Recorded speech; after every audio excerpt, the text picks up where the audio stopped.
He stood on a dead moon, breath fogging his visor. Red eyes watched from the ruins. His wrist bled, oxygen low, radio dead. Footsteps circled closer. Fangs flashed. Panic crushed his brain. He blurted, "You have a nice ass." Silence. The alien woman smiled, not killing him. "Honest," she whispered.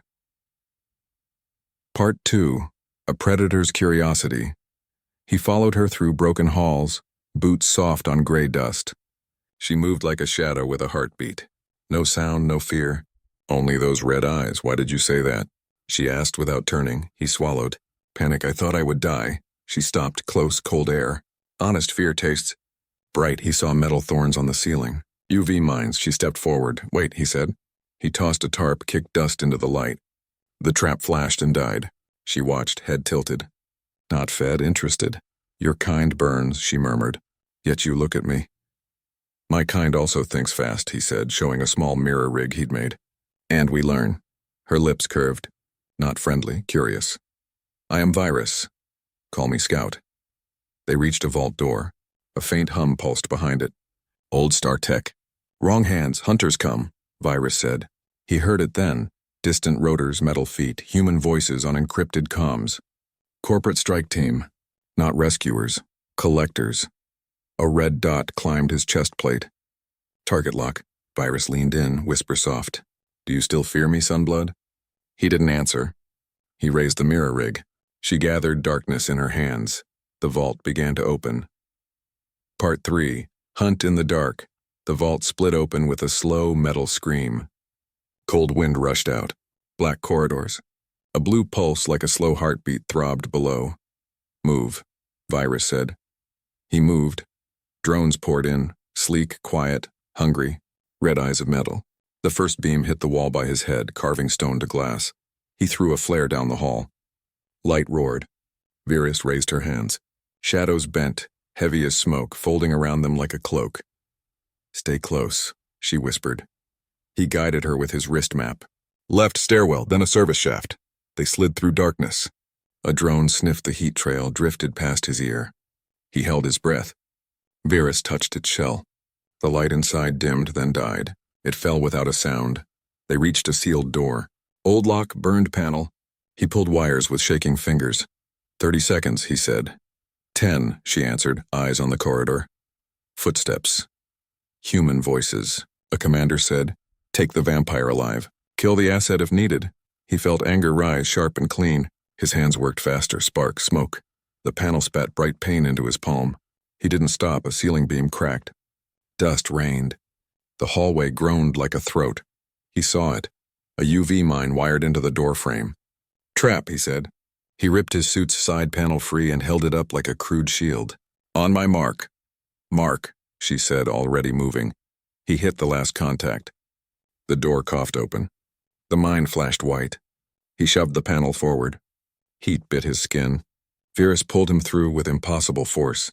They tumbled into a round chamber. In the center stood a dark pod wrapped in star metal veins. Blinking slow and hungry. The stellar coffin, Virus breathed. The hum became a countdown. Part 4. The stellar coffin. The chamber felt like a throat. The pod sat in the center, drinking the blue light and giving back a slow, hungry blink. "What is it?" he asked. "A prison for stars," Virus said. "And for anything that needs them." He circled the pod. Old human tags. New corporate seals. Someone had mixed graveyard tech with fresh greed. The hum rose, then dipped like a beast tasting air. "It wakes," Virus whispered. He popped a side panel. Burned circuits. Fried bridge. One path left, dangerous and stupid. "I can kill the wake," he said, "but it needs a living charge to jump the gap." Her eyes narrowed. "Mine, it will bite you," he warned. "Maybe more than you can take." She stepped closer anyway. "My kind feeds on suns. Pain is a familiar teacher." He shook his head. "This is not a sun. This is a cage." He showed his scorched palm. "It eats," footsteps above. Metal knees on catwalks. The team was spreading, building a circle. He worked fast, hands black with soot. He pushed his glove under his arm and wrapped his bare wrist with cable. "What are you doing?" she asked. "Sharing the bite," he said. "If it pulls from me too." She stared. Then slow, she offered her wrist. "We both bleed then." They linked. He touched the final node. The coffin woke fully, blue to white. Something inside stretched, hungry and patient. Heat climbed the cable. He smelled metal and rain. Virus flinched, fangs bared but did not pull away. The hum became a scream. Lights above shattered. The commander's voice cracked over the chamber. "Scout, step back. Hand over the vampire and the device now." He ignored it. The bridge flickered, died, then caught. A thin line of light stitched the broken path. The coffin paused, confused. Virus leaned in, forehead to his. Cold and steady. 10 breaths more. 9, he said, shaking. The speakers thundered. Final warning. Boots hit the floor. Safeties clicked off. He pushed power. Virus pushed back. The coffin shuddered and went dark. Silence fell like snow. Then the commander spoke again, voice smiling. "Good work, Scout. Now open the pod." The locks began to turn. He heard chains. The pod opened. A man fell out, pale, wired, eyes empty, his friend. The commander stepped through smoke, calm. "Suncore makes perfect fuel," he said. Virus hissed. The scout's anger turned cold. He broadcast the truth on open comms. Drones pivoted. Surrender lights burned. He smiled anyway then. He walked out with hands raised. Virus vanished into rafters. "Deliver the vampire," the commander ordered. The scout kicked a cell. The flare screamed into the coffin's mouth. EMP rolled like thunder. Drones died. He dragged bodies. UV burned Virus. He covered her with armor. The coffin began counting down.